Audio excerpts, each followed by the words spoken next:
Donc l'histoire du pangolin, elle est belle et puis c'est beaucoup mieux. Moi, j'avais interrogé des scientifiques qui me disaient ouvertement, nous, on était contents que ça vienne du pangolin parce que c'était mieux que ce soit le pangolin et que voilà, ça nous met les questions écologiques en avant, c'est bien, et tout ça, plutôt que dire, ah, voilà, les laboratoires, vous faites des conneries, quoi.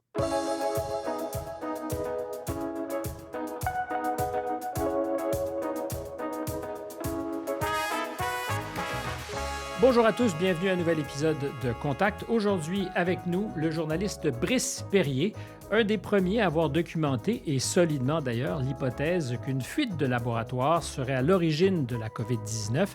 SARS-CoV aux origines du mal, publié chez Belin en 2021, était le récit haletant, parce que c'est un peu ça, de son enquête, qui paraissait au même moment où les Américains, par la voix du président Biden, demandaient à ses services de renseignement d'ajouter peut-être un peu de clarté à ce qui était confus sur l'origine du COVID, de cette pandémie qui nous a évidemment tous stoppés net il y a maintenant 3 ans.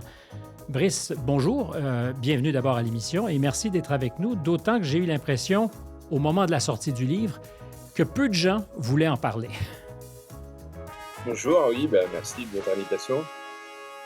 Oui, bah, Je disais peu de gens voulaient en parler parce que je ne sais pas si ça relevait, j'aime pas le mot, il est trop employé aujourd'hui, mais est-ce que ça relevait du tabou? Chose certaine, vous aviez fait cette enquête et on pourra la détailler, la déplier ensemble. euh, dans l'indifférence ensuite des médias qui n'ont pas voulu beaucoup rendre compte du travail. oui, c'est vrai, ça a pas, en France, il n'y a pas eu beaucoup de retours dans les grands médias, hein, alors que c'était un moment où le sujet devenait, était un peu partout, parce que comme vous disiez, il y avait le Biden qui avait demandé l'enquête, il y avait l'OMS qui avait un peu viré de bord, avec Tedros qui avait désavoué le rapport. Et moi, vous dites que je documentais la piste du laboratoire, mais je ne suis pas affirmatif aujourd'hui, toujours pas, hein. Je dis pas que c'est avéré, mais je disais que c'était une piste très plausible, Mais sérieuse, qui avait été écartée pour de mauvaises raisons, en fait. alors, vous avez, vous, participé au travail de recherche justement pour ne pas écarter cette possibilité. C'est un peu ce que vous faites dans le livre. Vous dites l'hypothèse est encore recevable. Selon vous, qu'est-ce qui fait qu'aujourd'hui, on a autant de difficultés, euh, et pas juste en Chine, aux États-Unis, à se mettre au boulot et à faire une enquête sérieuse? Ça, je ne suis pas dans la tête de ceux qui ne veulent pas la faire, mais en Chine, c'est sûr il y a un blocage au niveau de l'information et on veut rien dire. On dit que pour eux, ils disent qu'ils ont fait le travail il y a 2 ans et qu'il n'y a rien à dire de plus. Après, aux États-Unis, c'est vrai que c'est plus ambigu parce que là, bah, ils réclament encore de dire voilà, c'est très probable, c'est les Chinois qui bloquent, mais il y a quand même eu des collaborations très proches entre la Chine et les États-Unis sur le travail, sur le coronavirus. Et, et donc, il y aurait aussi sans doute des investigations à mener dans les laboratoires américains. Et c'est d'ailleurs ce que réclame depuis un an Jeffrey Sachs, qui était Mhm. le président de la commission Covid-19 du Lancet, et qui, après avoir mis Peter Daszak comme responsable pour la recherche de l'origine du Covid, qui disait que le laboratoire c'était impossible, que c'était une hypothèse complotiste, a complètement changé de position en découvrant un peu les mensonges en fait de Mais les Peter conflits Daszak, d'intérêts, à tout le moins, de les Peter conflits Daszak. d'intérêts, ouais, mais même au niveau un peu des mensonges, mais oui, en tout cas de gros conflits d'intérêts, et qui depuis s'est beaucoup penché sur cette hypothèse du laboratoire, Jeffrey Sachs, et qui là, genre, depuis printemps dernier, il a publié des articles dans la revue de l'Académie des sciences américaines notamment, où en fait il appelait vraiment à investiguer les laboratoires de Ralph Barrig, de l'Université de Caroline du Nord, et d'autres laboratoires américains qui travaillaient avec les laboratoires de Wuhan.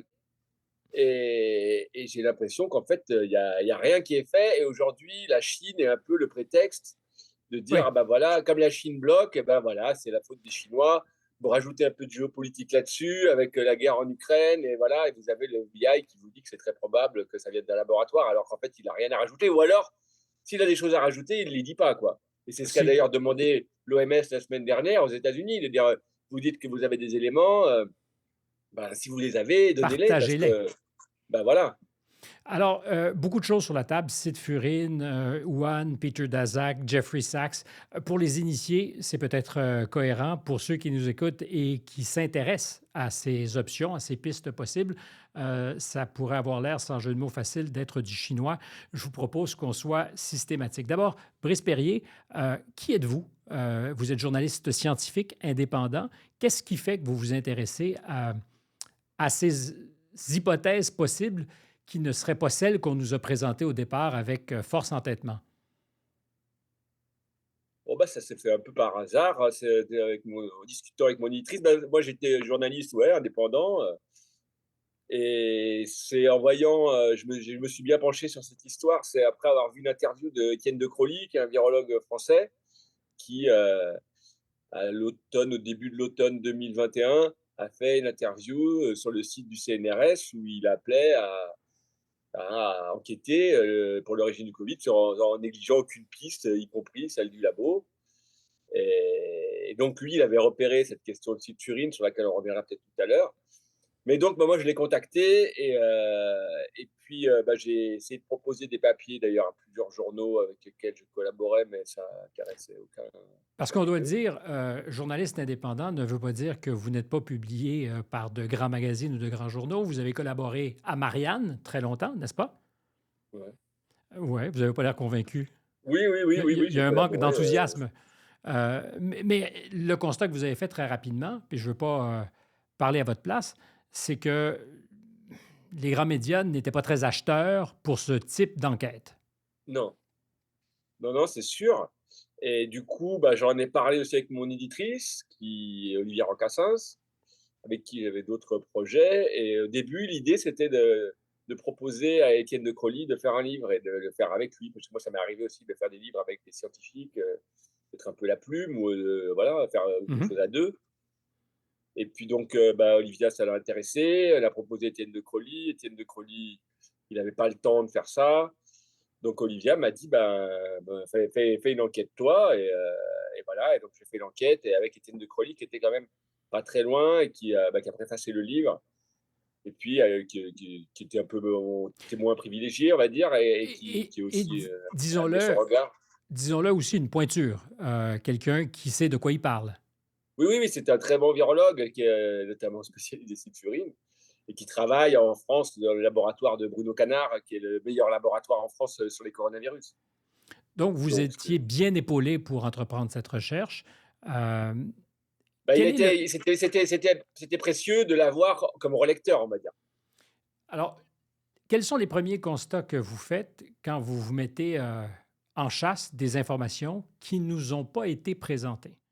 Parce que je découvre en fait assez vite, c'est que qu'on peut trouver sur internet beaucoup d'informations en fait qui circulaient pas du tout en France en fait, qui étaient parues nulle part, et sur les travaux que pouvait mener, le laboratoire de Wuhan, sur, effectivement aussi sur cette question des publications qui ont lieu dans des grandes qui ont eu ouais, qui ont lieu dans des grandes revues comme Lancet ou Nature, où vous avez, bah, le Lancet avec notamment ce Peter Daszak qui, lui, dès le mois de février 2020, va écrire un article qui va passer comme une tribune collective avec 27 scientifiques de renom, qui dit qu'en fait, voilà, ce virus ne peut pas sortir d'un laboratoire où il aurait été travaillé, qu'il est 100% naturel, et que dire le contraire, bah, c'est être complotiste. Qui est Et donc Peter ça, Daszak? et Peter Daszak, en fait, il se trouve que c'est quelqu'un qui travaillait avec le laboratoire de Wuhan, et qui amenait des fonds américains là-bas, et qui est quelqu'un qui est à la tête d'une ONG qui s'appelle EcoHealth? EcoHealth Alliance, dont l'activité principale est en fait d'aller chercher des virus dans la nature pour un peu un chasseur de virus, pour étudier ce qui risque d'arriver, et voilà, et après de les ramener dans des laboratoires, et aussi d'éventuellement de les bidouiller un peu. Et c'est un peu ce qu'ils faisaient avec les Chinois, c'est de travailler sur ces virus pour anticiper les mutations qui pourraient survenir dans la nature. Alors, bidouiller, c'est ce qu'on appelle dans le langage plus châtié du gain de fonction. oui, c'est une forme de gain de fonction. Oui, ils peuvent faire des choses comme ça, ouais, travailler sur les virus. L'idée, c'est d'anticiper des mutations. Donc de Alors, voir comment est-ce qu'un virus pourrait muter par la suite et avec quelque chose qui peut être dangereux et qu'avait déjà fait le laboratoire de Wuhan, c'est de rendre, pathogènes pour l'homme des virus qui ne le sont pas, qui sont pathogènes pour des chauves-souris, par exemple, et on va faire les mutations pour voir ce que ça ferait sur l'homme. Et là, ça pose des questions sur, est-ce qu'il faut faire ce genre d'expérience? question éthique très fondamentale. Il se trouve qu'aux États-Unis, on avait dans le passé émis de sérieux doutes sur ce travail, sur le gain ou les gains de fonction en virologie. Je pense que l'administration du président Obama avait fait un moratoire. Il se trouve qu'on a recommencé à travailler sur ces possibles gains de fonction un peu plus tard, juste avant l'arrivée de M. Trump au pouvoir. Et les recherches qui avaient lieu à Wuhan était en partie, vous me corrigez si je me trompe, en partie financé par des capitaux américains, y compris des capitaux qui venaient des National Institute of Health. C'est ça, en fait, il y a eu un moratoire, qui a été levé, en fait, sous le mandat de Trump parce que c'était de 2014 à 2017. Mais en tout cas, oui, il y a eu ce moratoire et ce qui s'est passé pendant ce moratoire, c'est que les travaux ont quand même continué et notamment avec quelqu'un qui s'appelle Ralph Baric, qui est un peu la pointure mondiale, le numéro un mondial de ce genre de pratique et le coronavirus de synthèse et ce genre de choses et qui, lui, même pendant le moratoire, a fait encore des gains de fonction en collaboration notamment avec le laboratoire de Wuhan.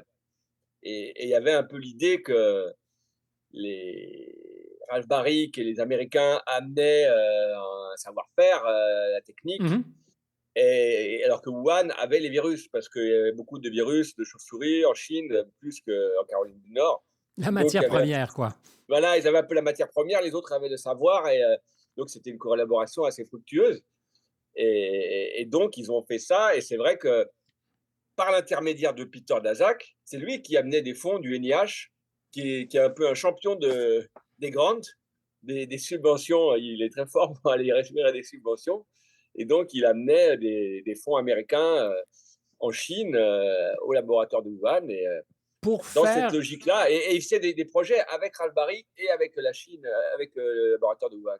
mais pour faire des recherches que les Américains ne voulaient pas nécessairement faire chez eux. Vous me corrigez si je me trompe, mais la DARPA, qui est le bras de recherche du Pentagone, avait reçu justement un projet de recherche sur ces gains de fonction et avait choisi de s'abstenir. Sur celui-là, mais il y en a eu d'autres. Après, il n'y a pas eu que. Mais effectivement, il y a un projet en plus qui est sensible parce que il associait toujours cette même équipe là, hein.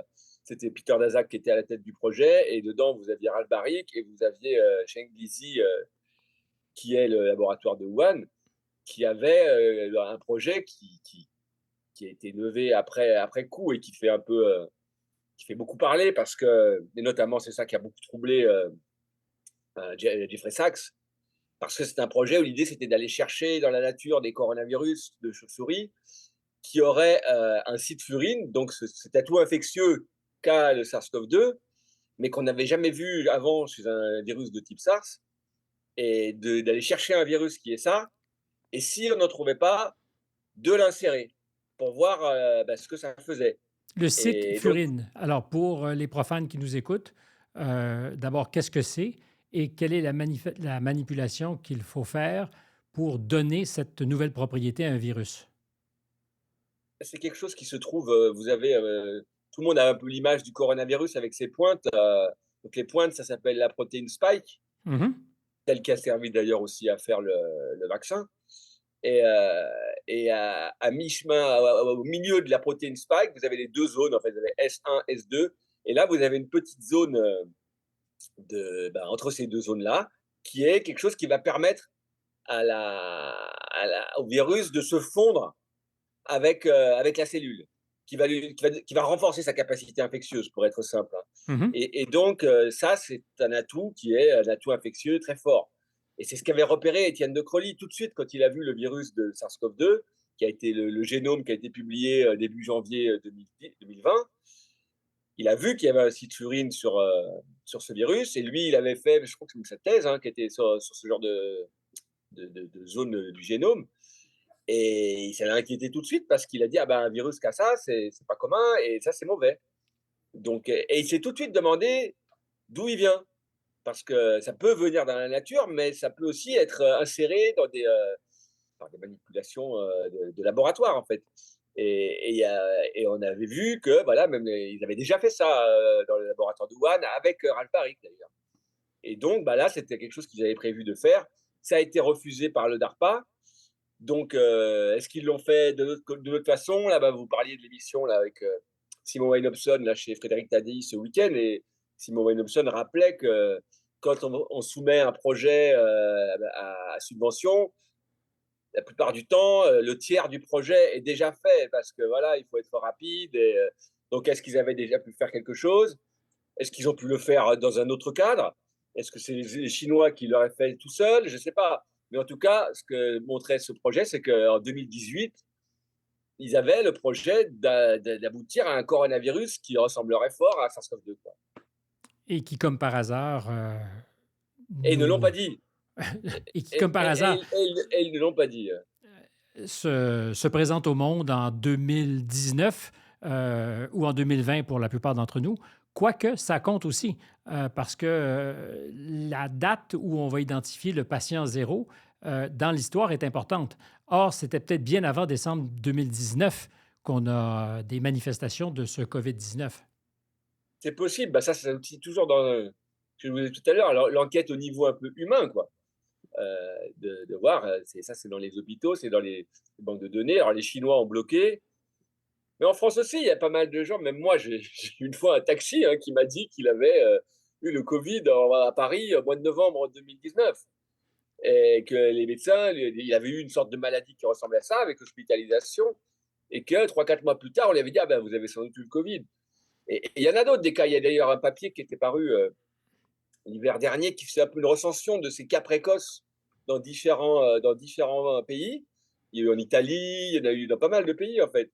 Et c'est pas non plus très investigué, donc ça montre aussi que la recherche de l'origine est vraiment, lacunaire.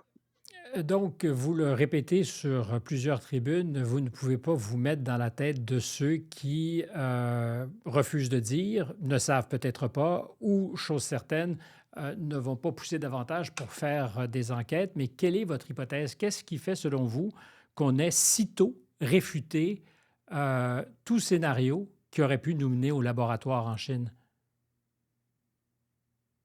Bah, déjà, vous avez quand même cet article-là de Peter Daszak et après, bah, on a vu aussi qu'il y avait eu alors que ce scénario, il avait été examiné très sérieusement par, aux États-Unis, par Anthony Fauci et par, des virologues de très haut niveau, on a eu des fuites de mails, en fait, les fuites des mails d'Anthony Fauci qui montraient qu'à la fin du mois de janvier, vous aviez des virologues comme Christian Andersen qui échangeaient avec Fauci en disant que ben voilà, ce virus, il ressemblait pas vraiment à l'évolution naturelle habituelle, c'était pas ce qu'on pouvait s'attendre et qu'il y avait de gros doutes en fait sur le fait qu'il soit un virus travaillé.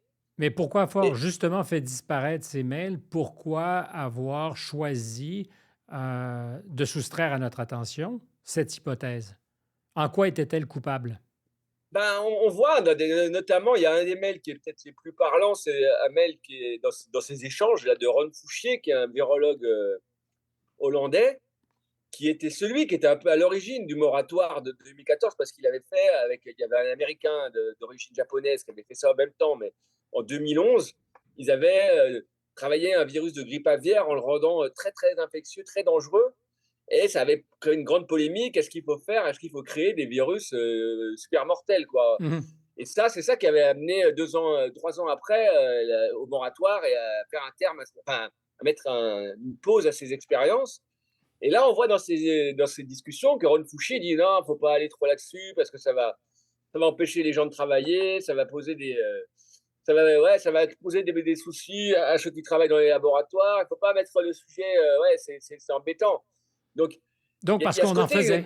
Parce qu'on en faisait de la recherche sur les gains de fonction, bah voilà, malgré parce tout. que genre, c'est vrai que si on vous dit le laboratoire de la Covid, là, qui a été une catastrophe mondiale, eh ben, ça vient d'un laboratoire d'expérience, dont, l'intérêt d'ailleurs est très, douteux. C'est pas ça amène pas grand-chose de concret, hein, ben, on vous dirait: «Bah, il faut qu'ils arrêtent ça tout de suite». Ça paraît évident. Donc, il y a dans la communauté scientifique et notamment les gens qui sont les plus pointus là-dessus, ça leur plaît pas qu'on les empêche de travailler, donc vous avez c'est pas eux qui se sont rebellés et il y a un tabou un peu sur ces questions des gains de fonction. Il y a très peu de chercheurs qui vont aller, critiquer ça. C'est des en plus, c'est des recherches qui sont quasiment financées dans le monde entier par le NIH, par les États-Unis. Ce sont eux vraiment les financeurs, exclusifs, mais ça NIH pour National Institute of Health. Donc, c'est dire qu'il y a un lien entre la recherche sponsorisée par les Américains et ces gains de fonction. Or, est-ce qu'on peut faire, vous et moi, l'hypothèse qu'il était préférable pour les Américains de laisser entendre que c'était une histoire qui était que chinoise et qu'il est n'y naturel. avait et naturelle et qu'il n'y avait aucune empreinte des Américains là-dessus? Bah, ça, ils le disent pas ouvertement, mais on sent que c'est un peu latent, hein, parce que dans les mails, il y a quand même un moment, il dit: «Ah mais est-ce qu'il fait ça avec des fonds de chez nous?» Et il demande parce que Fauci, il est pas forcément au courant de tout, mais il se pose la question parce qu'il sait qu'il y a eu des trucs. Mais, après c'est même au niveau on voit aussi dans ces mails que même au niveau politique, d'impliquer la Chine, voilà, ça va amener des tensions géopolitiques. Peut-être qu'après les Chinois, ils leur diront: «Bah, c'est vous aussi», donc c'est sûr que le pangolin tombe comme un cheveu sur la soupe, Pile c'est poil. parfait le pangolin parce que là, c'est la nature, c'est le mauvais coup de la nature qui se venge, un animal qui est mignon, qui est braconné, donc l'histoire du pangolin, elle est belle et puis, c'est beaucoup mieux. Moi, j'avais interrogé des scientifiques qui me disaient ouvertement, «Nous, on était contents que ça vienne du pangolin parce que c'était mieux que ce soit le pangolin et que voilà, ça nous met les questions écologiques en avant, c'est bien et tout ça, plutôt que dire: «Ah voilà, les laboratoires, vous faites des conneries, quoi». Mais Brice Perrier, vous êtes journaliste avant toute chose. Comment expliquez-vous qu'on ait été collectivement si réfractaire à cette possible explication? Et vous avez d'entrée de jeu dit, je n'ai jamais dit que ça venait d'un laboratoire, j'ai simplement fait la démonstration que cette hypothèse était tout à fait recevable. Et d'ailleurs, dans la chronologie, je ne sais pas si vous en êtes conscient, mais moi, je me rappelle très bien que le New York Magazine, je pense en mars 2021, donc un peu avant la publication de votre livre, publie un premier grand dossier sur cette hypothèse. Et comme par hasard, elle n'est pas attaquée. C'est-à-dire que le magazine n'est pas attaqué, l'article est publié, discuté. C'est comme si, pour la première fois, on ouvrait la possibilité à ce nouveau chapitre de discussion après avoir passé une année entière à faire taire tous ceux qui, de près ou de loin, auraient pu être tentés par cette possibilité.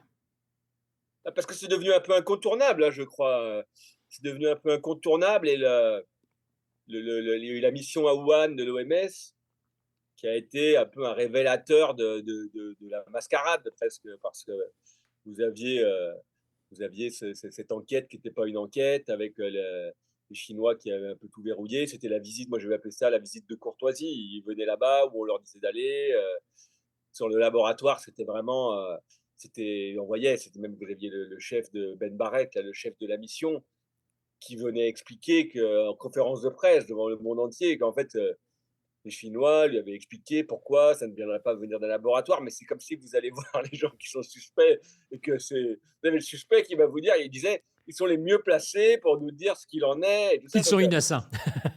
c'est sûr qu'il va vous dire: «Ah bah non, il n'y est pour rien» et puis, donc et vous aviez Peter Daszak qui faisait un peu le guide aussi, l'entremetteur entre les 2.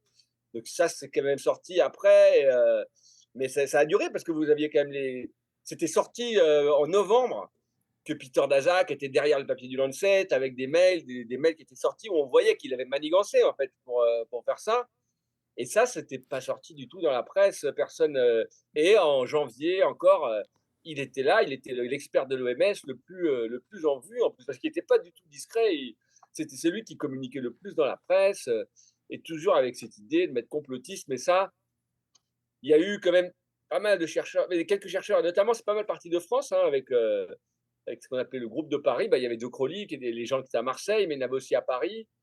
Et puis il y a un groupe qui s'appelle Drastic, qui était un groupe de chercheurs là, qui n'étaient pas des professionnels pour la plupart, hein, qui étaient des fois même des gens anonymes, mais qui ont sorti beaucoup de documents qui montraient, voilà, quels étaient les travaux du laboratoire de Wuhan, qui pouvaient correspondre à ce qu'ils avaient fait, qui ont trouvé aussi, d'où venait le virus le plus proche, qui était dans une mine, où on n'avait pas dit d'où ça venait. Donc, il y a beaucoup de choses qui avaient été tues. Alors pourquoi? Je ne sais pas, hein, mais donc ça, c'était quand même sorti.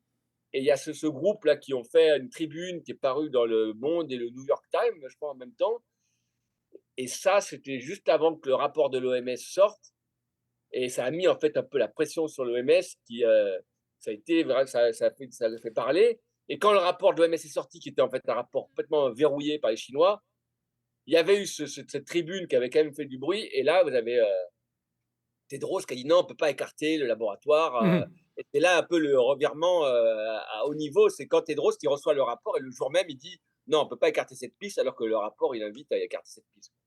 Ce qui est un peu contradictoire, n'est-ce pas? Le Ah ben, patron de il désavoue son l'organisation. rapport, hein. Et Exact. ouais, le jour même, il désavoue le rapport. Donc, et Et c'est là qu'il y a un changement et ça devient un peu audible. Alors qu'avant, ça avait été mis de côté, avec cette idée de complotiste. Alors, c'est vrai qu'aujourd'hui, ça peut être utilisé. Alors, c'est vrai aussi qu'il y a des complotistes qui pouvaient dire que voilà, que c'était une bombe, biologique, que c'était fait exprès, que c'était, on disait le virus du sida ou des choses comme ce que ça. vous ne dites évidemment pas, mais comment, au terme de cette affaire qui n'est, évidemment pas terminée parce qu'on n'a pas, cette preuve, indubitable, comment, sortent les réputations de magazines scientifiques comme Nature et le Lancet qui, consciemment ou non, ont participé à maquiller, disons-le, la vérité? Je trouve qu'eux, ils s'en sortent bien parce que c'est ça qu'on peut pas tellement dire. En mettant tout sur le dos des Chinois, on enlève un peu justement cette, comme si vous avez aucune remise en question, hein. Je vois, c'est peut-être ça qui fait que mon livre a pas été bien dans la presse, c'est que je m'acharne pas sur la presse et tout ça, mais dans mon livre, je montre quand même comment la piste a été écartée alors qu'elle s'imposait d'entrée de jeu. Et on le voit bien qu'elle s'imposait d'entrée de jeu, puisqu'au mois de janvier, vous avez les virologues qui discutent avec Anthony Fauci tout de suite en voyant que c'est une piste très crédible. Janvier 2020. Et et ce sont ces mêmes personnes d'ailleurs qui vont faire un article pour dire qu'en fait, non, non, non, en fait, c'est sûr qu'il est naturel. Donc ça aussi, c'est quand même pas très net parce que c'est des gens qui, juste suite à ces réunions, ils changent complètement de point de vue et ils deviennent super affirmatifs en disant non, c'est pas possible. Donc bon, mais oui, il y a ce côté un peu, ça a été mis de côté et ça, on veut pas le reconnaître et on veut pas reconnaître peut-être qu'aussi au niveau occidental, ça a péché et notamment avec, je sais pas, vous avez pas le Lancet n'a pas été, mis en accusation. Bon, vous avez, Jeffrey Sachs qui a changé, mais qui a changé de position. Mais bon, vous avez le papier, il n'est pas rétracté, personne, n'a demandé le papier dans, de Nature. Nature Médecine qui dit que voilà, Proxima à l'origine, c'est sûr, c'est clairement un virus naturel et tout ça. Ce papier, il avait été attaqué par des gens qui critiquaient parce qu'ils disaient qu'il était très présomptueux et jamais il y a eu de réponse. Le débat a été interdit, c'est devenu la référence pendant un an. Et encore aujourd'hui, les gens qui étaient derrière ce papier, ils sont toujours très à la pointe et de défendre aussi l'hypothèse naturelle. Et d'ailleurs, là, je lisais un truc d'Edouard Holmes qui montrait qu'il y avait des virus qui étaient détenus par le laboratoire chinois, qui avaient en fait été communiqués en 2018, mais qui avaient été mis sous embargo avec un papier qui avait été refusé. Et ils étaient dans la banque de données américaine, de la banque des virus. Depuis 2018, ils étaient sous embargo et en 2022, ils ont été libérés parce que c'était le délai normal. Et il dit, vous voyez, tous ces virus-là, voilà, il n'y en a aucun qui a un progéniteur de SARS-CoV-2. Donc, si c'était le laboratoire de Wuhan qui avait ça et qu'on avait trouvé là-dedans un virus progéniteur, il n'y aurait une preuve. Là, ce n'est pas le cas. Alors, il a peut-être raison, mais après, c'est ce genre de personnes comme Andersen, ils devraient presque se mettre en retrait parce qu'ils ont été quand même, je dis pas qu'ils sont malhonnêtes, mais il y a quand même eu des choses qui étaient un peu pas nettes. Mhm. Leur article, leur façon de se même sur le pangolin, de dire: «Ah, le pangolin, j'y crois» et tout ça. Ils ont des collaborations avec les Chinois, donc peut-être qu'il y a des gens qui devraient se mettre un peu en retrait, faire un mea culpa, même si voilà, bon, on a peut-être été Mais maladroit, je sais pas. Mais non, il y a rien du tout, donc Mais vous n'y croyez c'est absolument pas à cette possibilité de mea culpa? je la vois pas, non, on la voit pas et on la voit pas, je vous dis, dans la presse non plus. Vous avez aucun journal qui va dire: «On vous a raconté n'importe quoi pendant un an», alors qu'en fait, c'est ce qui s'est passé. Ils ont été Ça On a été nous a raconté discrédité parce n'importe quoi pendant un an? Bah, à dire que bah, oui, à dire que c'était complotiste d'envisager le laboratoire, en fait. Que dire cette éventualité, c'était tabou, il fallait pas le dire parce que c'était complotiste, parce que c'était Trump qui le disait, parce qu'en France, c'était le professeur Montagnier et que voilà et que c'est des gens qui étaient sans doute, excessifs. Mais en fait, on a laissé ce sujet pendant un an, bah, à cette sphère un peu complotiste, à cette sphère qui, un peu paranoïaque, qui du coup en rajoute des caisses et ça devenait un alibi pour ne pas le faire parce que Mais comme c'est il y en a qui en formidable. rajoutent des caisses, eh ben, on va mettre en avant les gens qui en rajoutent des caisses en disant bah voilà, c'est ça l'hypothèse. Et aujourd'hui, ceux qui ont banni un peu cette, ils vont encore sortir cette excuse-là de dire ah oui, mais ceux qui disaient ça à l'époque, c'était pas des gens sérieux, c'était mais il y avait des gens sérieux qui le disaient aussi, mais on ne le voyait pas. Drastic, ils ont sorti des choses très précises dès le printemps 2020, ouais. Et en fait, on les ignorait, même De Crowley. Même lui, il a sorti un papier pour voir qu'il y a un manque d'intérêt, alors que c'est quand même la pandémie qu'on se connaît, quoi. Le laboratoire de Marseille, ils ont sorti l'article sur le site Urine dès le. Ils l'ont créé en janvier 2020, il est publié début février 2020, personne s'y est intéressé. Alors, Alors que qu'est-ce que... c'est un papier qui montre que ce virus, il a un problème, il est dangereux. Alors que c'était une époque où, en fond, on dit oh, c'est bon, ça va aller, tout ça. Encore un mois après, Macron disait aller au théâtre, comme si de rien n'était, 15 jours avant qu'il confine.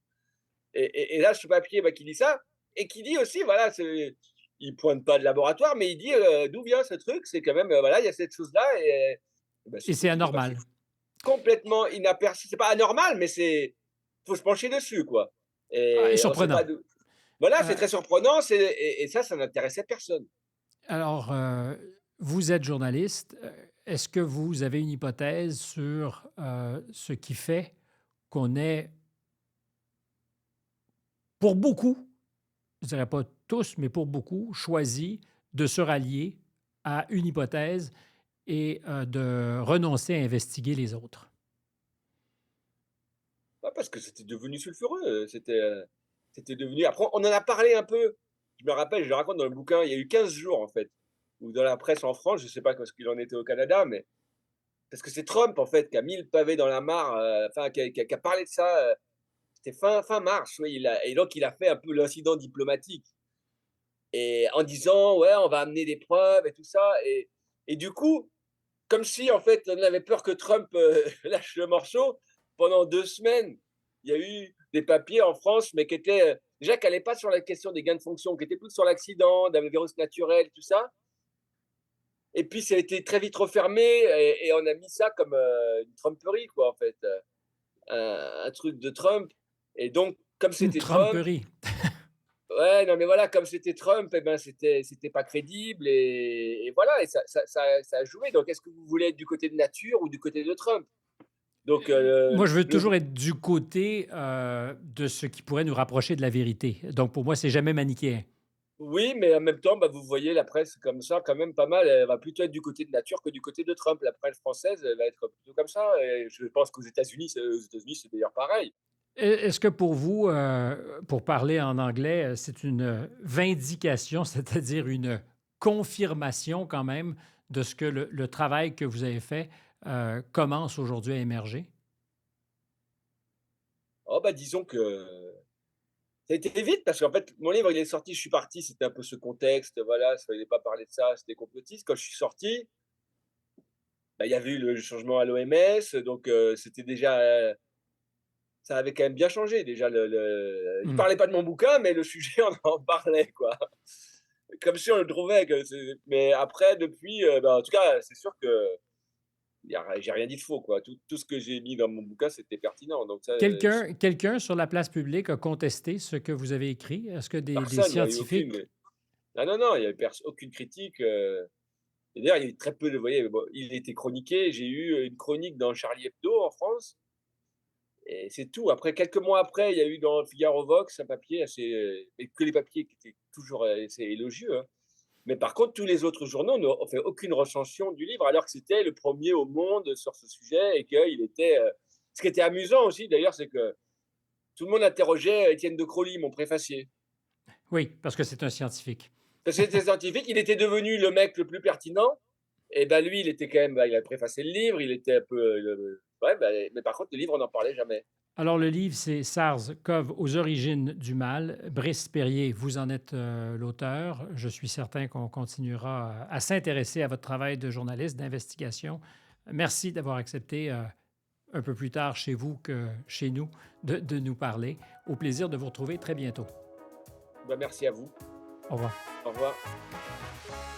Dans le coin gauche de l'animateur, il y a son équipe. Il y a Marianne Grenon à la recherche, Lola Mal à la réalisation et Jean-Olivier Bégin qui fait la musique que vous entendez. Et j'aime souligner chaque fois qu'elle me plaît parce que c'est vrai.